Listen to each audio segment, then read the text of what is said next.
малина көчөттөрдү сатканбыз. Ошо малина көчөттөрдөн көйгөй жаралып, көктөбөй анча мынчасы өлгөндөр болуп атат. Туугандар, биз кандай гарантия берген болсок, ошондой кылып күзүндө кайра жаап беребиз. Италиядан фрига көчөттөр келет, тоңдурулган. Италияда чоң питомниктер менен сүйлөшүп, ошонун негизинде ал жакта меморандум түзүлгөн. Эгер сиз ассоциациянын мүчөсү болсоңуз, ассоциациянын мүчөсү болгон дыйканга көчөт мисалы 25 сомдон алып келип беребиз. Эгер силер 20 сомун азыр төксөңөр, 25 сомдон келип түшөт бул жерге. Жакшы комментарий жазгандарга өзүбүздүн фирменный футболкаларыбыз бар. Анан кийин биздин команда курс уюштуруп аткан. Ошо курстун баасы 8000 сом. Ошо курска жакшы комментарий жазганга бекер 1 место бар экен, ошону беришет экен. 3 рожок чыгарып калыптыр. Мына ушуну өстүрүп аткан агрономдор айтып атат. Быйыл эле 300 грамм аласың деп. 100-150 килограмм болсо баасы 350ден сетип жатабыз. Клубника өстүргөндөн кийин ушинтип өстүрүш керек экен да. Же усик алыш керек экен, же түшүм алыш керек экен да. Мына усик дагы, түшүм дагы болгондо клубника кыйналып калат экен, Мага жакканы ушу Альбион сорту жакты да. Эмнеге дегенде бул жаста гүлүн үшүк алып кетсе, мисалы коркпозоң болот экен. Товарный вид жакшы. Фрига менен кассетный расаданын фриганын артыкчылыгы бул уже готовый эме келет экен да. Бул жактан көрсөтүп коеюн азыр. Мисалы бул кассетный расада болот да, бул ушул турушта. Анан ушул эле болгону тамыр гана чыгарып туруп анан сатат да, сатылат. Ал фрига дегенибиз бул уже рожогу менен келет экен да. Жанында дагы бирөө бар. Дагы бирөө бар, рожок. Уже 2 рожок. Разгондун кереги жок да. Уже бул готовый күчтөн келген көчөт болот экен. Даяр келет экен. Буну жерге отургуздун уже бул баштайт экен да. Стартта турат экен да, андай. Жерге отурсаңар эле баштайт. Момун жоон экен. Сүтүнө күчтүү экен, Жулба. Эми кайчы менен кылыш керек экен, полныйчы. Бул Арзыматтагы мурда убагында простой клубника, өзүбүздүн местный клубникадан гектарлап тикчи болчу. Полный сатып жүрдүң, Полный. Полный сатып, ушул Эмеге өтүп кеттик да. Подпленкага өтүп кеттик.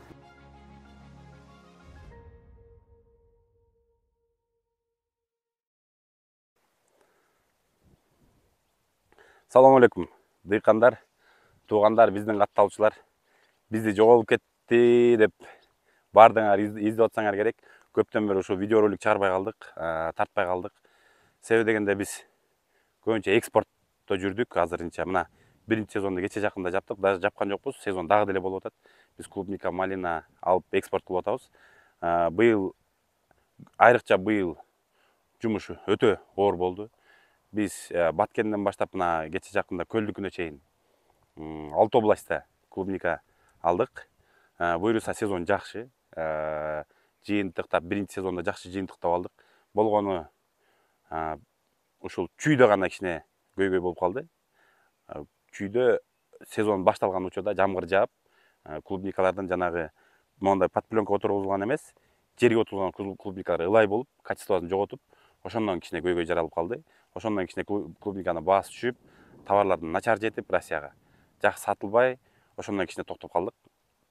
Бирок ошол ситуациядан эптеп чыктык. Элдин дыйкандардын баарысын клубникаларын Россияга, Казакстанга экспорт кылдык. Азыркы учурда биздин биринчи сезондо болжолдуу бир 1100 тоннага чейин клубника Россия, Казакстанга экспорт болуп кетти. Жанагындай начар клубникаларды переработкага экспортко кетирдик заводдорго. Анан кийин малина көчөттөрдү сатканбыз. Ошо малина көчөттөрдөн көйгөй жаралып, көктөбөй анча мынчасы өлгөндөр болуп атат. Туугандар, биз кандай гарантия берген болсок, ошондой кылып күзүндө кайра жаап беребиз. Азыркы учурда чынында көчөт да жок, аны жапканга. Ошон үчүн биз сентябрда ошол жана 80% өскөнүнө гарантия бергенбиз. Ошону жаап беребиз, Кудай буйрса. Анан биз көп нерсени эске албай коюппуз бул көчөт маселесинде. Анча мынча эми биздин реклама менен жанагынтип дыйкандардын өстүрүп атканын барып көрсөтүп тартсак, ошо менен көп адамдар опту жок, шаардыктар дагы кызыгып кетип өстүрөбүз деп өстүргөндү билбегендери көп болду. Биз тараптан күнөө кеткен жерлери болду. Биз анча нерсени эске албай койгон учурлар болду. Бирок биз өзүбүз айткандай кылып баарысын ошол көчөт күзүндө көчөт алып келип ошол барып карап жетпеген эсептеп жетпегенин кайрадан беребиз. Ал жагынан кыжалат болбогула, Кудай буйруса күзүндө баарысын жаап беребиз. Анан азыркы учурда бизде клубника көчөттөр келип баштаган. Клубника көчөттөрдөн мына могу Турциядан келген, бул Альбион сорту. Италиядан Фрига көчөттөр келет, тоңдурулган. Турциядан да Фрига көчөт келет. Анан кийин ал жакта жок, азыркы учурда Азия, Альба, Фрига, Мицунова үчөөнүн Фрига көчөттөрү жок болгондуктан алар кассетный ушу Бишкектен даярдап ошол сортторду бул жактан сатабыз. Ассоциация бир делегат болуп бардып Италияда чоң питомниктер менен сүйлөшүп, ошонун негизинде ал жакта меморандум түзүлгөн. Ошо меморандумдун негизинде клубника көчөттөрүн арзандаткан, бир кыйла арзандатыш беришкен. Эгер сиз ассоциациянын мүчөсү болсоңуз, ассоциациянын мүчөсү болгон дыйканга көчөт мисалы 25 сомдон алып келип беребиз. Эгер силер 20 сомун азыр төксөңөр, 25 сомдон келип түшөт бул жерге. Турецкий көчөт деле ошондой. Ошон үчүн азыр көчөт кассетныйга караганда Фрига көчөт отургузган силерге да пайдалуу болот. Мына бул көчөттөрдө уже потенциал заложен. Бул уже 2 рожок, 3 рожок алып калган. Ошон үчүн качественный көчөттөрдү алып келсекпи деп ниет кылып атабыз. Себеби дегенде бул жакшы өсөт экен. Мына көрүп атабыз өз көзүбүз менен. Могу майдын где-то 5-теринде отургузулган болуш керек эле. 5-10-дорунда отургузулган. Азыр өсүп, уже мына гүлдөп, жакында уже түшүм берип баштайт булар. Ошол туугандар, дайыма биздин каналды карап, катталып, лайктарды басып тургула. Мына азыр биринчи сезон бүтүп, экинчи сезон башталып элек. Бирок могу чүйдө деле азыр ушул мен өкүл балам болот. Уларбек. Мунун полиясында дагы деле клубника бар экен. Бизге алып барып атат. Альбион отургузган экен да. Азыр деле берип атат да. Кандай? Ооба. Ассаламу алейкум. Биринчиден жалпы жамаат. Азыр деле бышып атат. Кудайга шүгүр. Жазда бышкан, жаздан баштап токтоло элек. Азыр токтоло элек. Ооба. Азыр жазында түшүмү слабый болдубу же жакшы эле түшүм берип дагы деле токтогон жокпу? Себеби кээ биркилерге жазында слабыйраак болуп калгандары анан токтобой кичине узарып кетет да. Жазда токтогон эмес, жазда жакшы чыкты. Мисалы Альба сорттор менен тең эле чыкты түшүмдүүлүгү. Анан ар бир сорттун өз артыкчылыктары бар экен. Булдун да артыкчылыгы ошол жазда Альбалар менен 2 күн эле 3 күн кеч пышкан болбосо, бирок ошолор менен тең эле чыкты. Баштоосулар менен тең чыкты. Ошолор менен тең чыкты. Ошолордо эле түшүм берди. Ошолордо эле түшүм берди. Жа бир түшүмдөгүлөр Альба, Клери башка сорттор түгөндү, бирок бул түгөн элек. Кайра бышып баштап кетти. Токтоло элек бул ооба. Мына могу. Уларбек могу. Мо дыйкандар үчүн дагы бек турсун жакыныраак тартса. Сенде бар экен да могу. Мо карантинный объект деп коет. Могуч. Неме Уларбек? Ооба. Могу такыр чөп неме мөмөнүн арасында өспөш керек. Эгер ушул чөптөн мөмөгө аралашып, яштын ичине түшүп кала турган болсо, неме таможнядан машинаны кайтарып берет. Мына карантин объект деп коет. Бул такыр мөмө менен аралашпаш керек. Бул неме да сарняк бул бүт мөмөнү өлтүрөт да. Азыр муну тазалап салышың керек экен, могу кыркып могу жерде бүт дарылап нерди. Бул себептен көбөйүп кете берет. Айрыкча малинага түшсө жаман. Бул яштын ичине түшүп кала турган болсо, жана фитосанитарный контроль турат да таможняда. Ошолор көрүп эле кала турган болсо, таможня машинаны кайрып берет. Түшүнүктүү. Жакшы. Муну эмнеге чөбүн отоп жатасың? Бунун чөбүн отоюн десем, азыр бул биринчиден Альбион сорту. ак пленкага тигилиш керек экен да. Ha. Ак карагач анан ысык муну отоп салсам, кара пленка көбүрөөк ысык берип коюп, стресс болуп калат экен да. Анан түшүмү токтоп калат дегенден мен отобой, атайын отобой койдум да. Салкын. Азыр мөмөзү жакшы, бышып атат, бул жагынан гүлүн чыгарып атат, гүлдөп атат. Жакшы да бул. Токтоло элек, жастан баштап Кудайга шүгүр терип атабыз. Сонун экен. Ошол себептен биз отогон жокпуз да муну. Аз буну отозок стресс болот деп атпайбы? Стресс болот. Мөмөзү резко токтойт депчи. Ошол себептен дагы отобой койдук муну. Арасынан карап терип атпсыңар да.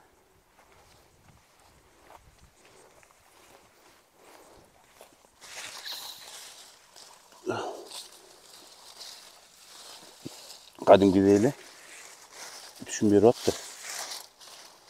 Анан мунун усигин да таштап салган турбайсың ба? Усигин. Көчөт кылып атасың. Көчөт өстүрүп атабыз.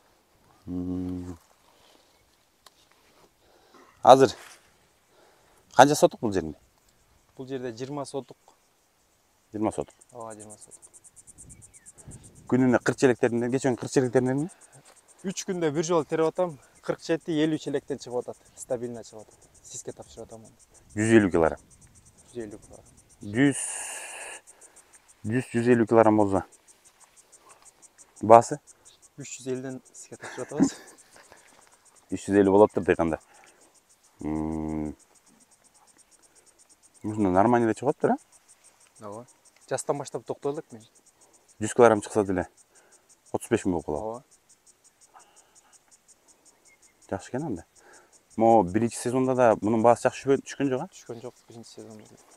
350 болуп атты, анан канчадан Эң начар саткан баабыз 300 болду. Анан 280 болду. 280 эми ошо бүтүп калгандагы андан кийин уже кайра эле бул башталып кетти, токтогон жок да. Азыр могул жагындагы бышып аткандар эле жакшы эле. Бул жагынан да чыгып атат, бул жагынан да чыгарып атат. Бул Агустка барып дагы муну Альбион сорту да бул. Агустка барып бул дагы күчүнө кирет буюрса, мына эмелерчи мына. Светоностору бар экен, жакшы чыгарып атты. Жакшы. Альбион сорту ушул менен жакшы экен да. Азыр дыйкандар немен анча-мынча эми жылдан жылга дыйкандар укталышып атат да. Ар бир сорту өстүрүп көрүп. Бирөөлө кечене жана Көлдүк Тилек деген бала менен сүйлөшсөм. Лучше ушу ремонтантный сорт тиксекпи деп айтып атат да. Эмне себептен десем, жазында суук болду го. Аны кыз сорттор бир суу куруп кеткенден кийин шанс жок экен, кийинки жылга калып кетет экен дейт да. Мисалы буларды деле суу курса, азыр көлдө дагы суу куруп кеткен экен кыз сортторду. Бир тергенден кийин түшүнтүп калды. Анан кайра берки могу ремонтантный сорттор Альбиондор эми жакшы гүлдөп, азыр күзүндө Кудай буйрса түшүм алабыз дешип атат да. Ошол жагынан может бул деле жакшы окшойт деп койдум да. Ошоңузга кошумчалап коеюн. Жазда биздикин дагы 2 күнүн суу куруп кетти. Анан Альба сорт бир түшүмдө күлөт, полный баарын суу курду Альбионду дагычы. Анан ошондо дагы биз уже утулдук болду дегенбиз да. А бирок бул токтобой дальше берип атат да. Ал жагы жакшы экен да. Жазда Альба, Альбион жана Альба, Клери сортторун жазда бир үшүк алып кете турган болсо, ал уже 50%, 30% түшүмдүүлүгү жок болот экен да. Анан бунун жакшы жагы ушу токтобой бергени жакшы экен да. Неге жазында нуруп кетсе күзүндөгүн алып бересиң? Күзүндөгүн деле, жайындагысын деле алып берет кезиң да мунучу. Ошол жагы менен өзгөчөлөнөт экен бул Альбион сорт. Эми бул сен оңой жолун тандап алыпсың да, чөбүн отобой коюп. Болбосо ак пленка жаап туруп, анан үстүн сетка тартып койсоң, сонун эле түшүм бермек болчу. Дагы делечи, стресс болмок эмес. Бизде ошо былтыр билбестиктен болгондо. Кара пленка. Альбион сортко негизи ак пленка жабыш керек экен да. Ошондо бул түшүмдүүлүгү көбүрөөк болот экен да. Азыр могул жагында эми мына массага кирип атыр. Августта буюрса булар массага кирет да. Август, сентябрь. Август, сентябрь бул ушу бере турган айы эме экен да. Август күзгө чейин токтобой берет экен да. Бул мөмөз жакшы. Мен муну оруттум. Ооба, оруттум. Саргай орутта эми кичине сырын билдим да мунун. Өстүргөндү үйрөнүп атасың акырында. Ооба, азыр эми буюрса жакшы жалбырактары жапжашыл болуп, сонун болуп калды. Жакшы, эми түшүм берип аткан болсо. Мындай болуп. Жакшы эле. калибри чоң болуп чыгат. Вид товарный вид жакшы. Товарный вид жакшы. Эми ушу менен кармаш керек да буга. Запах да бар экен. Жүлө жаңы тиккен турбайдымы, ошол жаңа да бар. Ооба. Бул күнгө стресс болот дешип эме кылып койду да, анан ошого отуп болот. Ооба, түшүм токтоп калат.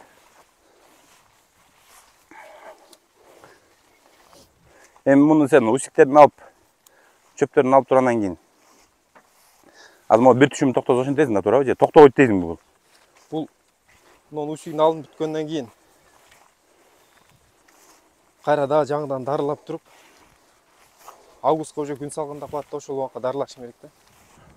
Ооба, могу августка даярдашың керекмин. Муну отоп зыңкытып койсуң. Буюрса бул жакшы эле. Туугандар, бул биз немеден алып келген көчөт. Турциядан алып келген көчөт. Бул дагы сорт Альбион. Мына быйыл бугорлоруң дагы жакшы экен. Көчөттөрүң да жакшы экен. Өскөнү да жакшы экен. Кудай буюрса булардын дагы уже гүлүн кое берипсиң, э? Гүлүн токтот, болду, эми үспөйбүз ушу менен. Кылат буюрса. Здоровый сонун экен. Мындан канча сотук чат могу? Бул жерде 11 11 сотук, а? 11 сотук. Сенде дагы кайсы сортторду өстүрдүң? Альба, Альбион, Мицинова бар. Мына бар. Альба жакшы болду сендики, а? Эми ар бир сорттун өз артыкчылыгы бар экен. Анан мага жакканы ушу Альбион сорту жакты да. Эмнеге дегенде бул жаста гүлүн үшүк алып кетсе, мисалы коркпозоң болот экен, үшүк алып кеткенден кийинки терип алсаң деле, жайында терип алсаң, кечкиске чейин терсең делечи, ошол деле сага жетет экен да. Ошол жагынан жакшы. Ошол жагынан жакшы. Анан жанагы эрте жаста үшүк алып кеткенден кийинкисин караш кыйыныраак болуп калат экен да. Альбалар токтоду да азыр. Альбалар токтогон, ооба. Альбалардан кийин биз дагы деле сатып атабыз. Ооба. Мына туугандар. Бул бийик. Жакшы. Сен могу поляңы кассетный кылып тиккенсиңби? Кассетный арасада. Бул Фрига. Бул Фрига. Айырмасы болот бекинби, болбойт? Фрига менен кассетный арасаданын Фриганын артыкчылыгы бул уже готовый эме келет экен да. Бул жактан көрсөтүп коеюн азыр. Мисалы бул кассетный расада болот да, булчу ушул турушта. Анан ушул эле болгону тамыр гана чыгарып туруп анан сатат да, сатылат. Ал Фрига дегенибиз бул уже рожогу менен келет экен да. Жанында дагы бирөө бар. Дагы бирөө бар, рожок, уже 2 рожок. Разгондун кереги жок да. Уже бул готовый күчтөнүп келген көчөт болот экен да. Анан тамыры да күчтүү болот экен. Кассетный расаданыкы тамыры слабый болот. А Фриганыкы өтө күчтүү чачтай болот экен да. Ошол себептен он азыр өзүмү жакшы да. По-любому Фрига күчтүү болот экен да. Фрига күчтүү болот экен. Фрига слишком күчтүү болот экен деп айтсам болот да. Кассетныйга карагандачы. Немесе булардыкы потенциал уже заложен деп атпайбы тиги жактанчы? Ооба. Даяр Келет экен. Буну жерге отургуздуң уже бул баштайт экен да. Стартта турат экен да, андай. Жерге отурсаңар эле баштайт. Кассетныйды деле жакшы өстүргөнсүң. Былтыр кайсы отурдуң? Былтыр элдин эң артында тиккем. Сентябрда тиккем былтыр. Сентябрда тиккен. Сентябрда тиккем. Былтыр элдин эң артында тигип. Жакшы жетилиптир. Болгон эми уж кассетный менен кассетный расада баары бир слабыйраак болот экен да. Все равно. Өлгөндөр болбойбу? Өлгөндөр болду. Өлгөндөр болду. Биз кечирээк тигип калдык. Суудан бир аз кыйын болуп калды да. Анда. Фриганы жакшы гонять этсе болот экен да. Фриганын азыр мындай эле көрсөңүздөр болот да. Мына баш жагынан көрсөтөйүн. Мунугу да азыр ушул келген да ушул бойдончу. Мына бир рожок, 2 рожок. Мен рожок чыгара элек биздечи. Ушундай болуп келген көчөт. 2 рожок. Бу да мына 2 рожок бар да. Мында да 2 рожок. Мода декраж. Кассетный рассада да мына ушул эле да. Ушул эле болгон тамыр чыгарат, азыраак тамыр болот. Кассетага эле ылайыктуу тамыр болот да. А фриганыкы көрдүңүзбү мындай? Бул кассета дагы бир рожок чыгаш керек, 2 рожок чыгаш керек, туурабы? Кассетадан кийин сатабыз, саткандан кийин буну отурускандан кийин анан разгон бериш керек да. Разгон Убакыт керек агачы. 10-15 күндө бул өзүнө келиш керек. Анан кийин дарылап баштайсың, ага чейин дары бере албайбыз. А бул уже готовый экиден рожок болуп келип атпайбы? Азыр могу 1 айдан кийин дагы бирөөнү кошот. Бул кошот, кошот. 1 айдан кийин бул уже күчүнө кирет. Бул уже мөмө бергенге даяр мына. Чыгарып келип атат. Чыгарып келип атат. Фриганын ушу артыкчылыгы жакшы экен да. Эми биз дагы ошого аракет кылып атабыз. Азыр ошол фрига көчөттөрүн Кыргызстанга арзан киргизип, элдер ушундай качественный көчөт отурсун депчи. Мына көрдүңүзбү? Мына гүлдөр сонунда. Уже моуларды кое берсең болот, могу жоон экен уже. Могуда эле 3 бар экен, 1 2 3. Хорошо. Жакшы, ишке ийгилик. Туугандар, биз дагы бир поляга келдик. Арзымат аты. Бул жерде 2 гектар, поля. 2, 182 да. Бул дагы көбүнчө Альбион отургузган. Альбион анан могу сорттор кайсы эле? Федерика. Фредерика деген бул жанагы неменики? Франко Зентинин полясы. И немеси? Селекциясы. Моусу эмне эле? Скала беле? Скала. Ма скаласы жакпады. Булар суу ичпей калган эмеспи? Ичкен. Өң ушундай экен да. Өң ушундай бекен, Курагандай бит го. Скала менен Сандра бираз О, Федерикадай кетпей атат да. Фредерика. Могу Фредерикасынын биз даамын жеп көрдүк. Даамы кичине. Даамы жакшы экен. Азыр баягы гүлдөрүн кайра жумсалдыңар беле? О. Бираз аразында бар да. Аразында бар. Баягыда телпор оттуңар эле дегеним го. Бул 10 күндүк эле, 10 күн болгондон кийин эле кой бергенбиз да. Анан ошого бираз слабый болду. 3 рожок уже чыгарып, 4 рожок чыгарып алдыр го могу уже. Жакшы буйруса. Муну мындан көчөт алмакпыз кичине. А так, мына туугандар. Могу жана усик көп кое бергенден слабый болуп калат экен дедиң ба?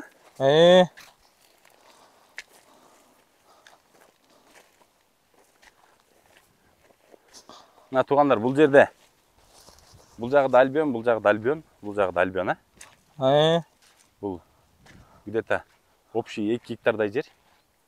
Могу Турциядан келген көчөттөр. Буларды каралачы мына туугандар. Бул жерде арзымат. Короче, булардан усик албайм деп, только түшүмгө аракет кылып атат да. Азыр качан тигилди эле? Майдын 5-inde тигилген. Ошо майдын 5-inde тигилген. Мына моулар уже 3 рожокко чейин. Жакшы да, кандай? Жакшы. 3 рожок чыгарып калыптыр. Мына немелери. Столдар. Бүгүн июльдун 1-ы. Июльдун 1-и. 2 айда. Мына туугандар.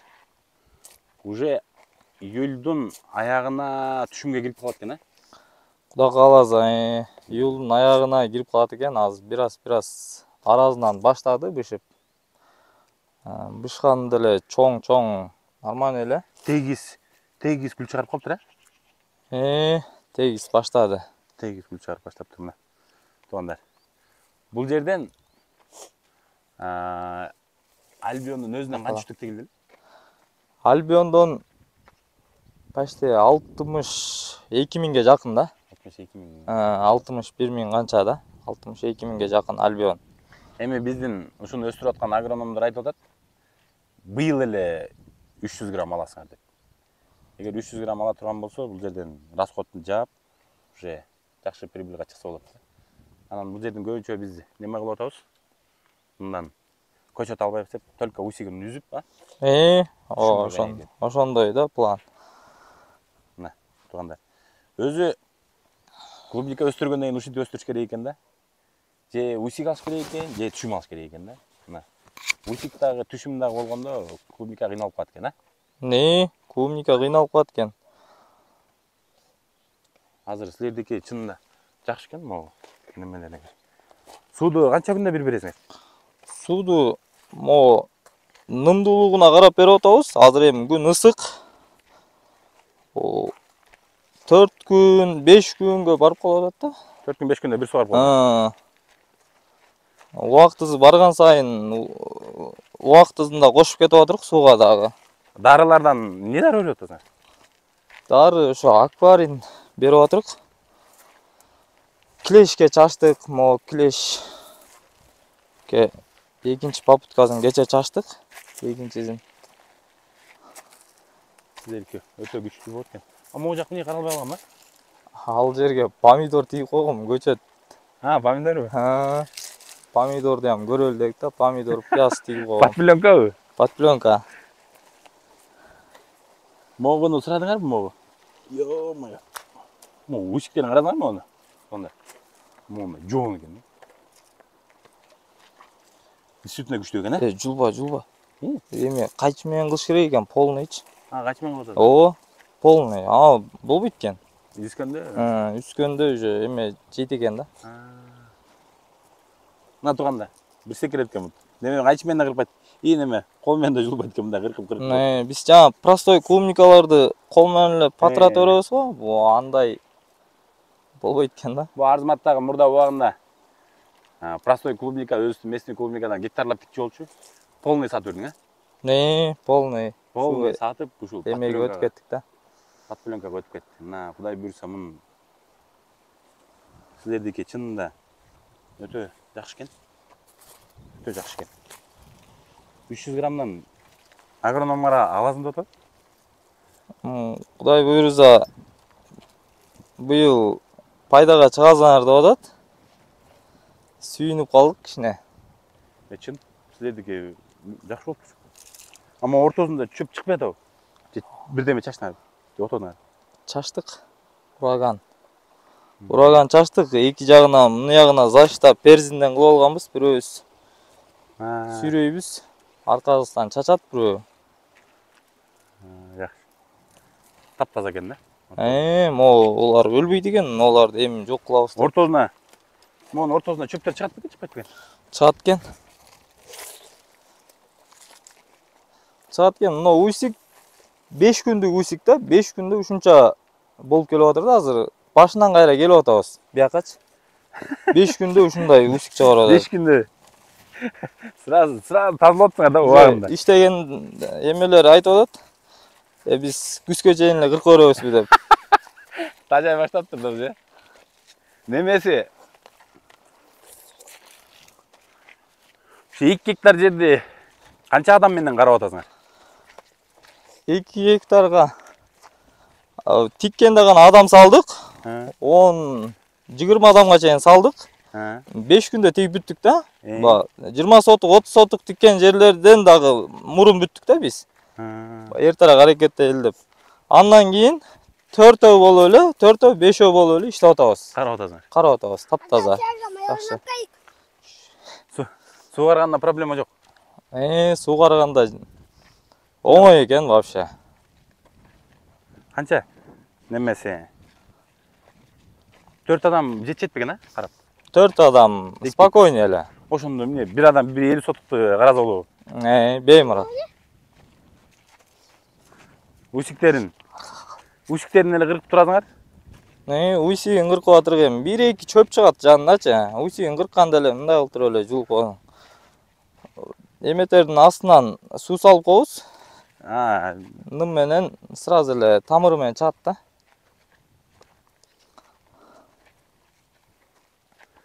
Могу чөптү, сары чырмокту жок кылыш керек. Бул азыр эле тиги Уларбектикин бардыгы эле айттым эле. Муну Россиядан көрүп кала турган болсо, машинаны целый кайрып берет. Бул неме карантинный объект деп коет бул. Бул жүрбөш керек да. Могу жерде Франкодан келген дагы 15 000 көчөт бар, 15 000. 15 000. Ошо Фредерика, Скала, Скала, анан Сандра. Сандра.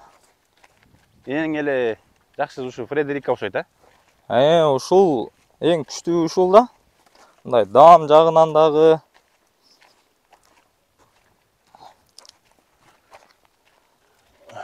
Мынакей Фредерика. Бул неме? КЗ сорт. Жазында бир эле түшүн берет. Ичин көрүп койдуңар. Агыш болот экен. Даамы жакшы бирок тууганда.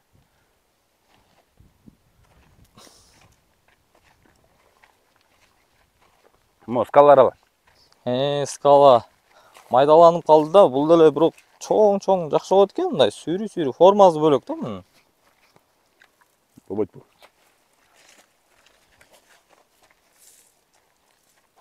Үйдү келтирип атпсыңар? Честеме салып атабыз. Жүрүп ошо жака барайлычы. Немеси ушу күнгө чейин дарызына канча кетирдиңер? Биз дары 45 000 сомдук дарап кедик. Түгөн элек, та бир бергенге жетет да. Бир бергенге жетет. Бирок баа түшүмгө чейин да алып келип бериш керек. Ушу 2 гектар жерге түшүмгө чейин 100 000 сомдук. 100 000 ашат деген да, кийинки дарылары бир аз кымбатыраак экен. 100 000 сом ашып түшүмгө кирип барасыңар деген. Так жанагындай саргайып ооругандары жок. Андай жок. Андай болбосун эми. Жакшы эле. Курт түштү, беденин курту түштү. Ага чачтык. Так жакшы экен да. Жакшы эле, шүгүр.